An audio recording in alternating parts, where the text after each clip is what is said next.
বাবা মা বাড়িতে না থাকায় সৎ বোনকে কলা বাগানের পিছনে নিয়ে যা করলাম শুনলে আপনারা হাতের কাজ করতে বাধ্য হবেন। আমার বাবা আমার দাদা দাদির পছন্দে আমার মাকে বিয়ের পূর্বে আরও একটি বিয়ে করেছিলেন। সেই সূত্রে আমার একটা সৎ বোন ছিল, নাম বৈশাখী। আমার সৎ বোনটি থাকত আমাদের বাসা থেকে 2.5 কিলোমিটার দূরে। একদিন আমাদের বাসায় আমার সৎ বোনকে বেড়াতে নিয়ে আসলাম। তারপর এক রাতে যা ঘটল তা শোনার পর তোমাদের আত্মা কেঁপে উঠবে। তো বন্ধুরা, ভিডিও না টেনে শেষ পর্যন্ত দেখতে থাকুন। ছোট থেকে বড় হয়েছি আজ পর্যন্ত আমি কোনোদিন বাবাকে মায়ের গায়ের উপর হাত তুলতে দেখিনি। আজ হাত তুললেন। আমার মাকে বাবা আজ মারলেন। কিন্তু মায়ের চোখে পানি নেই। রাগে দাঁতে উপর দাঁত চেপে কিডমিট করছেন। বাবার চোখ দিয়ে টলমল করে পানি পড়ছে। বাবা ভেজা গলায় বললেন, উঠতে বসতে যে ববিতার খোঁটা দাও সে আজ মরে গেছে। এবার খুশি তো? এখন থেকে অন্তত আমাকে রেহাই দাও। ববিতা নামটা আমি আজ প্রথম শুনিনি। আগেও বহুবার মায়ের মুখে শুনেছি। মা বাবার সাথে একটু রেগে গেলেই ববিতার নাম ওঠে। আমি বারবার জানতে চেয়েছিলাম মায়ের কাছে, কে এই ববিতা? মা মুখে ভেঙচি আকৃতি এনে ভাষাকে বিকৃতি করে বলেছিল, তোর বাপের প্রেমিক লাগে। আমাকে বিয়ে করার আগে ববিতার লগে তোর বাপের সংসার ছিল। বাবা মাথা নিচু করে সেদিন আমার সামনে থেকে চলে গিয়েছিল। বোঝাই যাচ্ছে নিজের ছেলের সামনে তিনি বেশ অপমানিত হয়েছেন। বাবার জন্য আমার বড় মায়া লাগে।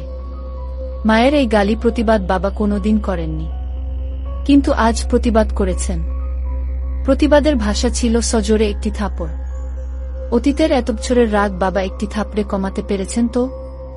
আমি দুপুরের খাবার খেতে বসেছি, মা তরকারি দিচ্ছিলেন। বাবা এলেন হঠাৎ ঘরে। তখনই মায়ের হুঙ্কার, আমায় ঘুমে রেখে কাউকে কিছু না কইয়া কার কাছে গিয়েছিলা? কইয়া গেলে কি হইতো? না করতাম কি আমি?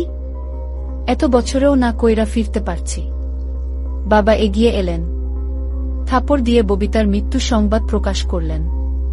এমতাবস্থায় আমার গলা দিয়ে আর ভাত নামে না। বাবা ঘর থেকে চলে গেলেন। মায়ের দিকে তাকিয়ে বুঝলাম মৃত্যু সংবাদ শুনে রাগ একটু কমেছে। আমি খাবার রেখে মোটরে হাত ধুয়ে ফেলেছি। মনটা কেমন খারাপ লাগছে। বাবা যে আজ দোকানে যাবেন না বোঝাই যাচ্ছে, তার চেয়ে ভালো আমি দোকানে গিয়ে বসি। কাস্টমারকে চাল দিতে দিতে মনটাকে অন্যদিকে ঘুরিয়ে রাখা যাবে। রাত তখন 12:30 হবে। আমি বই পড়ছিলাম। অনেক সুন্দর একটা গল্পের বই পড়ছিলাম। গল্প পড়তে পড়তে আমার তন্দ্রা কাটিয়ে দিল। দরজায় ঠকঠক। দরজার ও পাশ থেকে বাবার গলার শব্দ, মিজান ঘুমিয়ে পড়েছিস? আমি কোনো জবাব না দিয়ে দরজা খুলে দিলাম। বাবা ঘরে ঢুকে আমার বিছানায় বসতে বসতে বললেন, ঘুম আসেনি এখনো, তোর সাথে গল্প করতে এলাম। বাপ বেটার গল্প অন্য কারো শুনতে হয় না, তাই এখন এলাম। তো সমস্যা হবে না তো? আমি মুচকি হেসে বললাম, না বাবা, আমার আরো ভালো লাগছে যে তুমি এসেছ। আজ এই ঘরে ঘুমাও। মায়ের ব্যবহারে মন খারাপ করে থেকো না। বাবা পা তুলে আয়েশ করে বসলেন। ইশারায় আমাকে চেয়ার টেনে কাছে যেতে ইঙ্গিত করলেন। আমি লোহার চেয়ার নিয়ে বাবার মুখোমুখি বসলাম। বাবা আমার দিকে কিছুক্ষণ তাকিয়ে রইলেন। তারপর দেয়ালের দিকে তাকিয়ে বললেন, তোর অনেক কিছু জেনে রাখা দরকার। আমি তোকে জানাতে চাই। আগেও জানাতে চেয়েছি, সাহস হয়নি। ভেবেছি তোর মা যেমন অকথ্য ভাষায় কথা বলে হয়তো জানা হয়ে যাবে। কিন্তু তুই জানিস না কিছুই। শুধুই একটি নাম জানিস, ববিতা। তুই এই নামটি তোর মায়ের মুখে শুনেছিস।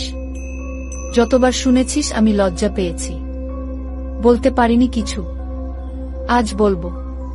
আমি গভীর মনোযোগ দিয়ে বাবার গল্প শুনছি। যে নাম নিয়ে মায়ের অকথ্য ভাষা, বাবার লজ্জা পাওয়া।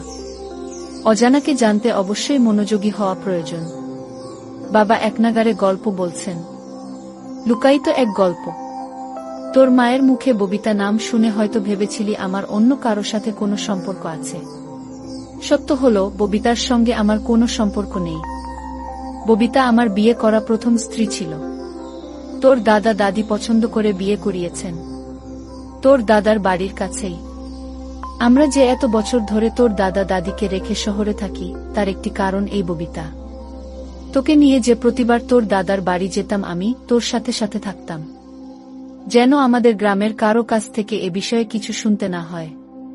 তোর খারাপ লাগতে পারে শুনলে। তোর দাদা দাদি মারা যাওয়ার পর গ্রামে খুব তেমন একটা যায় না। তোর মা সব জানে, তবুও তোকে বলেনি যে আমি আগেও একটি বিয়ে করেছিলাম। আমার আর ববিতার একটি সন্তানও আছে, নাম বৈশাখী। তোর সৎ বোন বৈশাখীর নামটাও বাংলার 12 মাসের একটা নাম। তোর মা আমার দ্বিতীয় স্ত্রী। সে যাই হোক, ববিতার সাথে বৈবাহিক সম্পর্ক শেষ হওয়ার পর সে পরবর্তীতে আবার বিয়ে করে এক মাদ্রাসার হুজুরকে। তোর দাদার বাড়ি থেকে কয়েকটা গ্রাম ওপারে। 9 বছর সংসার করলেও আর কোনো সন্তানাদি হয়নি। হুজুর মারা গেলেন হঠাৎ করেই। আমি সব খোঁজই রাখতাম। রাখার কারণ বৈশাখী আমার মেয়ে। আমি তাকে আমার কাছে রাখতে পারিনি। হুজুর মারা যাওয়ার পর সেই সংসারে টানাটানি অবস্থা। আল্লাহ আমাকে যথেষ্ট দিয়েছেন, কয়েকটা সংসার চালানোর তৌফিক দিয়েছেন। আমি প্রতি মাসেই যাই সেই এলাকায়। কাউকে দিয়ে খবর পাঠালে বৈশাখী আসে। বাবা বলে এসে জড়িয়ে ধরে। কতষ্ট বায়না তার। আমি আসার সময় পুরো মাসের খরচ দিয়ে আসি বৈশাখীর হাতে। তোর মা এসব জানে। আমি গোপন করি না তোর মায়ের কাছে। আমি বৈশাখীর জন্মদাতা। সে আমার কাছে মেয়ে হিসেবে পাও না। আমি তাদের বলি, আমি বৈশাখীর মায়ের সাথে দেখা করি না। দেখা করাটা বেমানান, লোকে মন্দ বলবে। তাই লোক মারফত বৈশাখীকে ডেকে আনি। আর এখন তো সরকারি কলেজে অনার্স শেষ করবে এই বছর। এখন তো কলেজে গেলেই মেয়ের সাথে দেখা করতে পারি। কিন্তু ওই যে আমি তোর মায়ের কাছে কোনো কিছু লুকাই না। তোর মা মনে করে আমি হয়তো বৈশাখীর মায়ের সাথে দেখা করি। এজন্যই রাগের মাথায় বেশ কিছু কথা শোনায়। এতে আমার খারাপ লাগে না, শুনতে শুনতে অভ্যেস হয়ে গেছে। কিন্তু তুই বাবা, 1 মিনিট। আমি বাবাকে থামিয়ে প্রশ্ন করলাম, এতবড় জীবন ঘটিত বিষয়টা মায়ের কাছেও লুকিয়ে রাখো না? তাহলে আমি শুনলে কি সমস্যা বাবা? বাবা উত্তরে বললেন, আসলে আমি চেয়েছিলাম তুই বড় হলে সব বলবো। তোর মানসিক বেড়ে ওঠাতে মস্তিষ্কে কোনো প্রভাব পড়ুক সেটা চাইতাম না। কিন্তু ভুলে গিয়েছিলাম যথেষ্ট বড় হয়েছিস। মেট্রিক পরীক্ষা দিয়ে আর পড়ে না। বৈশাখী শুনেও কষ্ট পেয়েছে। ও হ্যাঁ, বৈশাখী কয়েকবার বলেছিল তোকে সব জানাতে, আমি সাহস পাইনি। তবে বিশ্বাস কর, বৈশাখীর মায়ের সাথে আমি দেখা করতাম না কখনো। কিন্তু আজ মৃত্যু সংবাদ শুনে না গিয়ে থাকতে পারিনি। তার উপর তোর মায়ের এমন কথাটুকু সহ্য হয়নি। তাই আমার কোনো ভাই বোন নেই, এমন একটি আক্ষেপ ছিল সবসময়। আজ বাবার মুখে শুনলাম আমার একটি বোনও আছে। আমার বড় আপু, নাম বৈশাখী। কোনো দিন দেখিনি। বাবা দেয়ালের দিকে তাকিয়ে আছেন, চোখ দুটো জ্বলছে। ববিতা নামের মানুষটির জন্য বাবার চোখে পানি থাকাটা স্বাভাবিক। আমি বাবাকে প্রশ্ন করলাম, তুমি ছেড়ে দিয়েছিলে কেন বাবা? বাবা দেওয়াল থেকে দৃষ্টি আমার দিকে দিলেন, একটা দীর্ঘশ্বাস ছেড়ে বললেন, যে মানুষটা দুনিয়া ছেড়ে চলে গেছে তার সম্পর্কে কিছু না বলাই উত্তম। এতটুকু জেনে নেই যে আমাদের মনের মিল ছিল না। তবে বুঝতে একটু দেরি হওয়াতে কয়েক বছর সংসার টিকেছিল। বন্ধুরা, ভিডিওর মাঝখানে একটা কথা বলতে চাই। আমি তোমাদের সর্বদা হাসি খুশি রাখার জন্য খুব কষ্ট করে ভিডিও বানাই। তাই তোমাদের কাছে অনুরোধ থাকবে, অবশ্যই ভিডিওটি দেখে একটি লাইক করবেন এবং SMAGK চ্যানেলটি সাবস্ক্রাইব করে পাশে থাকবেন। পরে আর টিকেনি, বৈশাখীকেও নিয়ে গেছে। আমার কাছে কোনো ভাবেই রাখতে পারিনি। জোর করলে হয়তো পারতাম। আইনে গেলে বৈশাখীকে রাখতে পারতাম। থানা পুলিশ করে কোর্টে গিয়ে এত সব করতে ইচ্ছে হয়নি। আমি কিছু বলতে যাব তার আগেই বাবা কিভাবে যেন প্রসঙ্গ পাল্টে ফেললেন। আমাকে উদ্দেশ্য করে বললেন, নদী দিয়ে এক ট্রলার ভর্তি চাল আসার কথা। জামালপুর বাজারে পরিচিত পাইকারদের থেকে কিনেছি। সন্ধ্যায় আসার কথা। রাত 9টা অবধি বসেছিলাম, আসেনি। দোকানের ওদের কাছে নাম্বার আছে। সকালে আরো এগিয়ে একটু খোঁজ করিস তো, আসলে রসিদ দেবে, টাকা দিয়ে দিস। কথাটুকু বলে বাবা উঠলেন। উঠে সাথে সাথে চলে গেলেন না, একটু দাঁড়িয়ে থেকে আবার বললেন, রাত 1:30 বেজে যাচ্ছে, জেগে থাকিস না, ঘুমিয়ে পড়, সকালে দোকানে যাবি। বাবা ঘর থেকে বেরিয়ে গেলেন। আমি চেয়ার আগের জায়গায় নিয়ে এলাম। আজ আর গল্প পড়ে শেষ করা হবে না। বিছানায় গা এলিয়ে দিলাম। ঠিক 10 দিন পরে বাবা হঠাৎ মারা গেলেন। আমি দোকানে ছিলাম। খবর পেয়ে ছুটে এসেছি বাড়িতে। বাড়ি ভর্তি মানুষ। কেউ মারা গেলে পরিচিত সবাই শেষ দেখা দেখতে আসে। মা জোরে জোরে করে কান্না করছেন। মায়ের মুখে শুনতে পেলাম, সকালে শুধু বলেছিলেন বুকটা ব্যথা করে। মা ভেবেছেন খাওয়ার পর হয়তো এমনিতেই ব্যথা করছে, তাছাড়া ব্যথা ততটা বেশিও না। কিছু না বলে বাবা দুনিয়া ছেড়ে চলে গেলেন। আমার মাথার উপর বট গাছের ছায়া ছিলেন। নিজেকে খুব অসহায় লাগছে। এত বড় পৃথিবীতে নিজেকে একা লাগছে। আমার 2 চোখ বেয়ে অঝরে পানি পড়ছে। সান্ত্বনা দিতে এগিয়ে এলেন এলাকার কয়েকজন। মানুষের সামনে কান্না করাটা অন্য সময় হলে লজ্জাকর পরিস্থিতি হতো, কিন্তু এখন লজ্জা লাগছে না, শুধু পানি পড়ছে। এক এক করে সব আত্মীয় স্বজন এলো। শেষ বিদায়ের আয়োজন চলছে। কবর খুঁড়তে লোক গেছে কবরস্থানে। এ যেন এক অনুষ্ঠান চলছে, শেষ বিদায়ের অনুষ্ঠান। বাবা মারা যাওয়ার 4 সপ্তাহ পেরিয়ে যাচ্ছে। আমি দোকানে বসে আছি। বাবার অবর্তমানে দায়িত্ব বেড়ে গেছে। হঠাৎ আমার অবচেতন মনে খানিকটা ধাক্কা লাগল।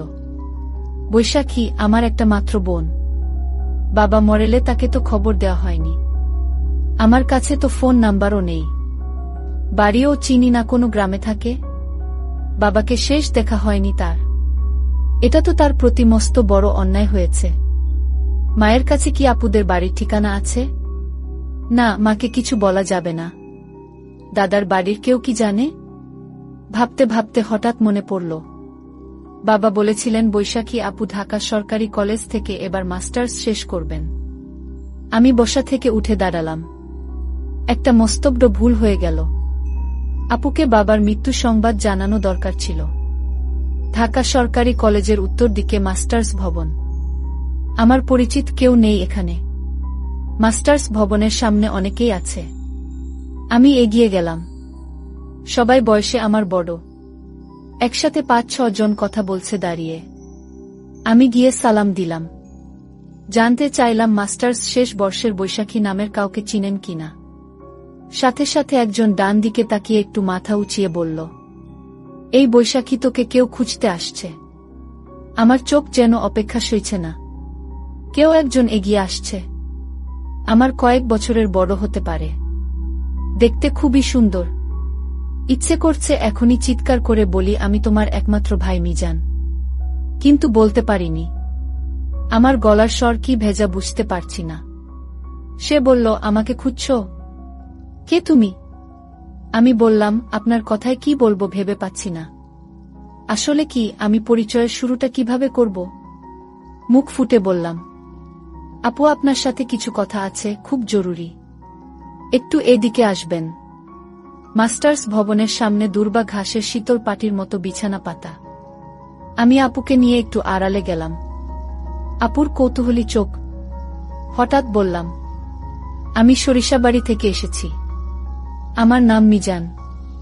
কথাটুকু বলে আপুর দিকে তাকালাম। আপু নির্বাক, চোখের পলক পড়ছে না। চোখ দুইখানা ভিজে উঠল আমার সামনে।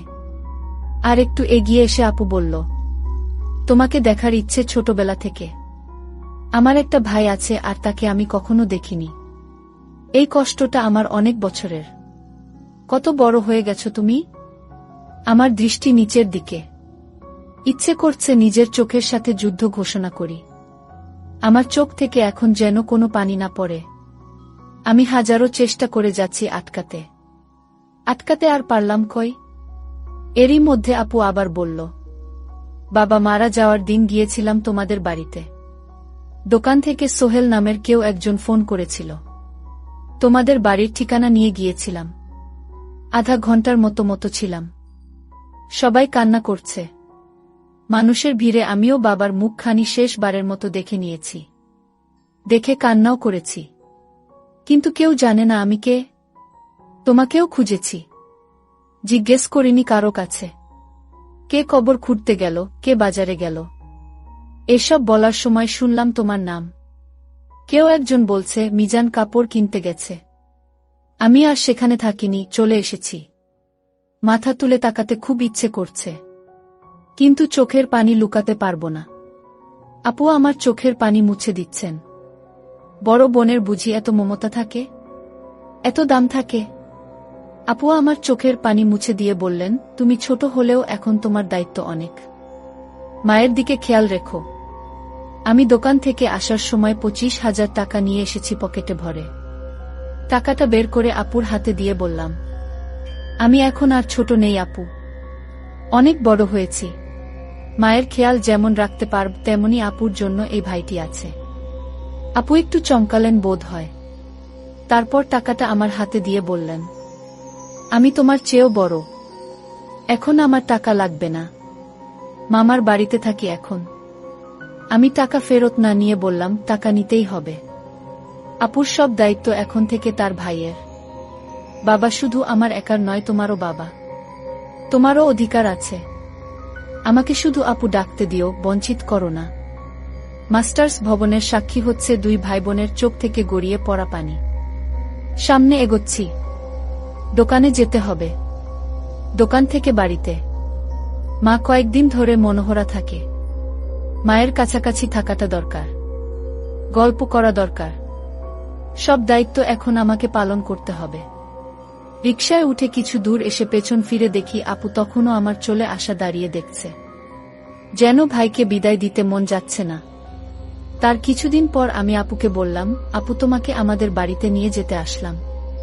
কিছুদিনের জন্য আমাদের বাড়িতে চলো, একটু ঘুরে ফিরে আসো, ভালো লাগবে তোমার। আপু বলল, আমি তোমাদের বাড়িতে গেলে তোমার মা অর্থাৎ আমার সৎ মা আমাকে দেখে সহ্য করতে পারবে না। আমি বললাম, আরে না আপু, কিছু হবে না। তুমি এসব কথা বাদ দিয়ে চলো আমার সাথে। আমিও ভাইয়ের কথায় মায়ের টানে আমি চলে গেলাম তাদের বাসায়। আমাকে আমার সৎমা দেখে মুখটা কেমন যেন আধার করে ফেলল। আমি এতে কিছু মনে করলাম না, এটা আমি স্বাভাবিকভাবেই নিলাম ব্যাপারটা। বাবা মারা যাওয়ায় মায়ের কষ্টটা অনেক বেড়ে গেল।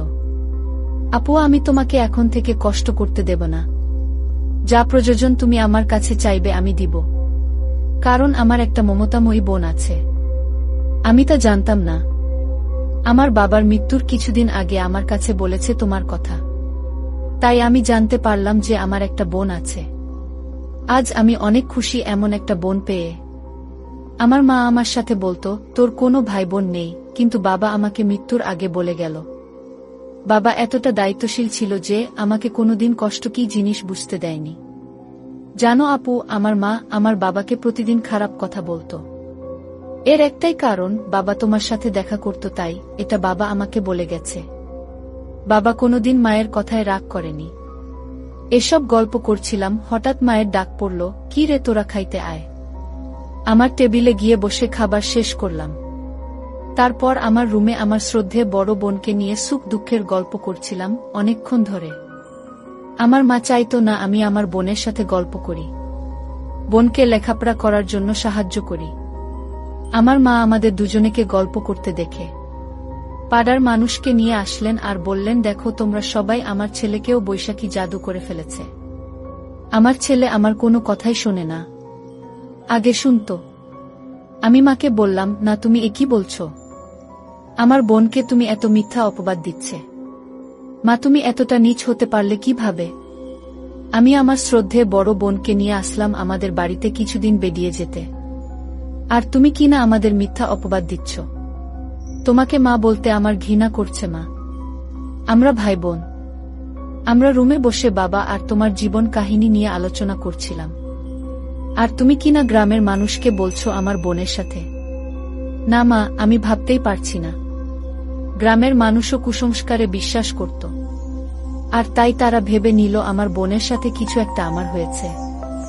তারপর আমি গ্রামের মানুষের সামনে কেঁদে কেঁদে বললাম, আপনারা প্লিজ আমার মায়ের কথা বিশ্বাস করবেন না। আমার বোন বলতে লাগলো, আমি একটা শিক্ষিত মেয়ে, আমার মরা বাবার কসম।